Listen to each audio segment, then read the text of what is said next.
कल एक खेसारी लाल यादव का गाना आया था आम के स्वाद, तो उस गाने ने सिर्फ 11 घंटे में बस 9 लाख व्यू प्राप्त किए थे।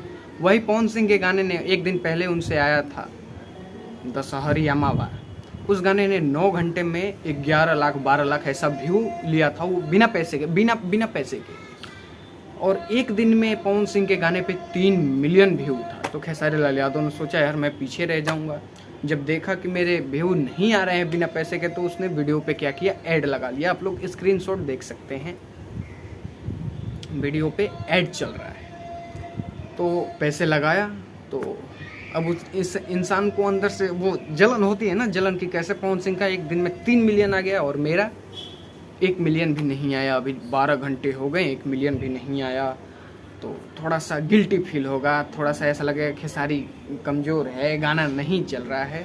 तो इस इंसान ने क्या किया, वीडियो पे पैसे लगा दिए। एक दिन में इसको 3 मिलियन से ज़्यादा व्यू दिखाना था, तो लो आ गए एक दिन में 3 मिलियन से ज़्यादा व्यू।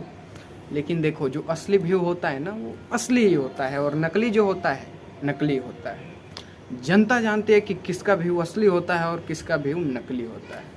और जिस इंसान से तुम टक्कर ले रहे हो, एक दिन भोजपुरी से लपेटा जाओगे, समेटा जाओगे, ठीक है।